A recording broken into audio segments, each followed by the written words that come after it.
Is Microsoft about to adopt the Microstrategy Bitcoin strategy? $1.3 trillion is about to be unlocked on Cardano, and Injective is about to integrate with AI superpower Fetch AI. This is your Altcoin Buzz News. Hey, what's up everyone? My name is Cody, and if you're new here, make sure to like, subscribe, and turn on notifications so you know when we drop latest content. Follow us on Twitter, Altcoin Buzz IO, and as always, not financial advice, and wish you the best of luck in your crypto ventures. All right, good morning, you guys. Today, Microsoft shareholders are proposing the firm look into investing in Bitcoin. So the shareholders are set to vote in December, I believe it's December 10th, December 10th, on whether the tech giant should publicly assess adding Bitcoin to its balance sheet. In the October 24th filing, Microsoft disclosed that assessments of investing in Bitcoin is proposed to certain shareholders who will vote in a December 10th meeting. Still, the Microsoft board recommends voting against it because they already evaluate a wide range of investable assets.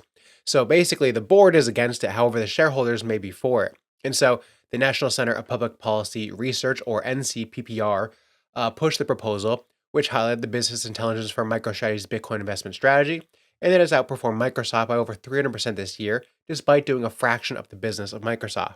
So MicroStrategy, their whole entire strategy is just buying more Bitcoin, and they've had one of the best performing stocks of all stocks. It also said that institutional and corporate adoption is becoming more commonplace through the spot Bitcoin ETFs, and the research center noted that Bitcoin remains volatile but could serve as a hedge against inflation and corporate bond yields. And at a minimum, companies should evaluate the benefits of holding some, even if just 1% of its assets in Bitcoin. So even if Microsoft had 1% of its assets in Bitcoin, that's still huge. And if they start to do this, then other big companies may start as well. And so Bitcoin looking pretty good here on the daily. We have a good buyback this morning with this wick. We're looking pretty good. I mean, we kind of look like we want to go to $70,000 pretty soon. However, I will say it's the end of the month. Usually there's a lot of trickery that happens around the end of the month with how options are played. There's a lot of money riding on option bets.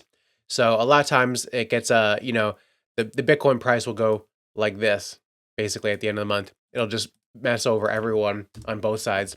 So we'll have to watch out. I'm not taking any positions here on Bitcoin or any altcoins right now. And also we have in the first week of November, we have the election. So there's going to be a lot of trickery there as well. So, but we'll have to see how the end of the month plays out here in the next few days. Now, moving on, can Injective reclaim the $35 level and trigger a rally? So Injective is showing signs of some strength despite the market fluctuations.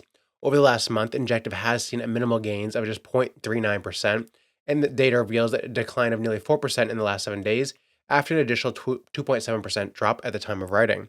So Injective hasn't been looking that great recently, even though it keeps coming out with amazing products, RWA stuff, like all this great stuff, but the price is just stagnant right now. So if Injective manages to expand toward the $35 mark while maintaining its position above the crucial support, it could confirm a bullish trend in the short term, giving investors confidence again. So Injective has the potential to reach higher targets, especially if it holds strong above the 2160 key level. Enthusiasts remain optimistic on Injective, believing it could outperform the market in the coming year. And so it did around this time last year, in October of 2023, it was like the outperformer. And so it's sad to see how much it's consolidated for the past 7 months, doing nothing.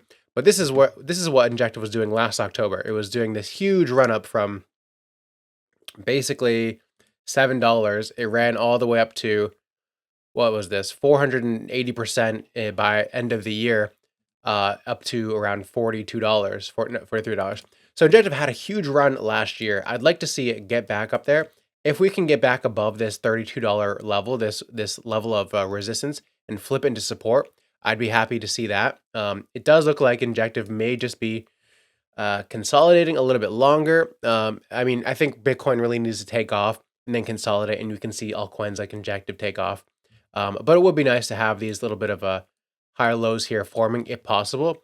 But right now on the high time frames, it still looks like it's just waiting, just waiting to see what Bitcoin does. And also MD Crypto on X wrote, this is huge. Proposal 32, which will restore cross-chain transfers between Fetch AI and Injective, reached quorum with 100% approval in just 40 hours.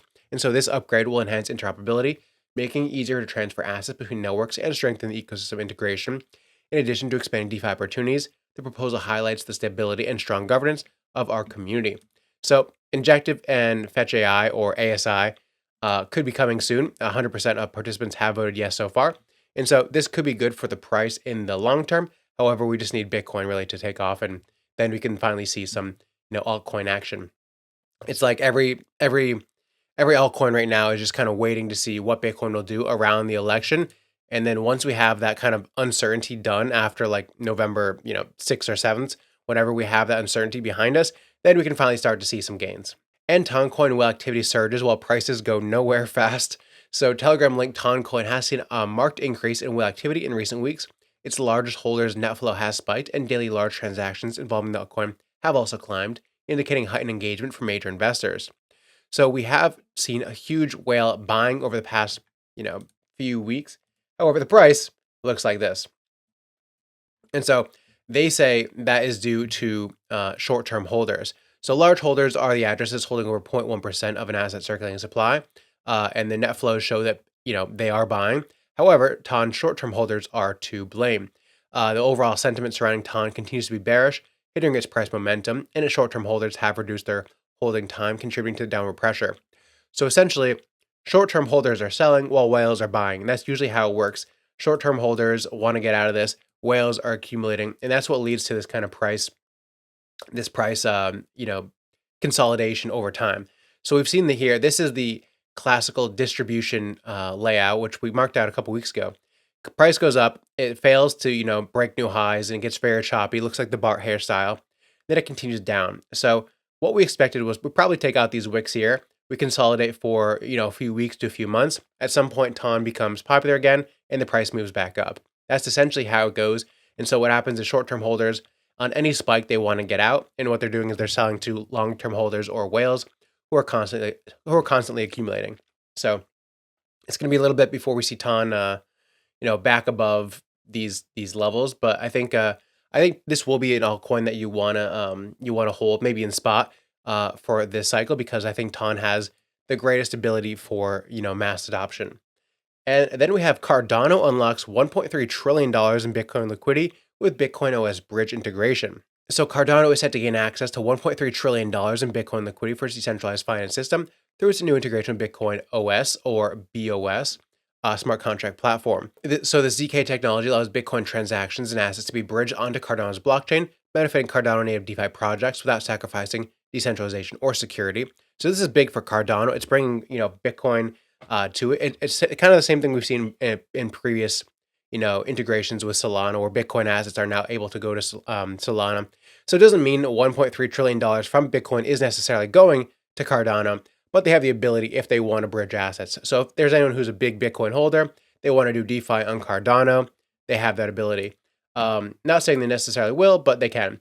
Cardano overall doesn't look great, and it doesn't seem like this news seems to be doing anything. Cardano is one that's just very, very lax and very, it's going to be a long accumulation. So this is a coin for whales who can afford just a 2x gain on their profits over the next cycle. So yeah, if you're going back up here by the end of the cycle, you're just getting a 2x. So Cardano at this point seems to be for the whales. Good tech as well, but you're probably not going to make much just from holding the Cardano coin. Then we have Celestia unveils a Ginger network upgrade for TIA, and the price rallies 6%. So Celestia, a modular data network, has announced its upcoming Ginger upgrade, a key network enhancement that will improve transaction speed and finality times. So in the Ginger upgrade, they said it'll bring notable improvements to the network's performance. The upgrade will double the network's data availability throughput by reducing block times from 12 seconds to 6 seconds, so basically cutting the time in half.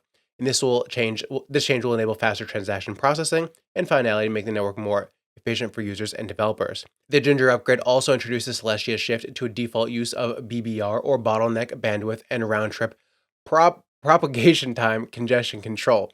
Say it 3 times fast. So this adjustment will boost throughput in real-world peer-to-peer networks, especially when sending large amounts of data. So this is good overall for Celestia. It did pump, however, we are seeing a little bit of a retrace this morning. I think if we do put in this higher low here on Celestia, if we can consolidate somewhere around here, that will be fine, and we can continue upwards. However, I wouldn't want to see it lose this expansion candle here below, what is this? Below 535. So I wouldn't want to see it lose below this, but if we can hold above it, it's a good sign, and we are going to continue up and have this series of higher lows form here to make it an uptrend structure. So TIA overall, if it can hold that, it's looking good. If not, if it breaks below that, not looking as good. and it might come back down here towards the $3.70, $3.80 level. But overall, I think it's going to be good, especially going into Q4 now. So TIA looking good overall. Bitcoin, now Bitcoin is looking beautiful. This is, exactly what we want to see. We want to see these level reclaims. We're coming up, hitting these key levels, and then continuing upwards. Based on this 3-day chart, it looks like it wants to go to new all-time highs very soon. And I think we will probably towards the middle to end of November, depending on how this election goes. So yeah, Bitcoin looking amazing. So that's the video for today, guys. I hope you enjoyed it, and I will see you on Sunday for our TA video, and hope you guys have a good weekend.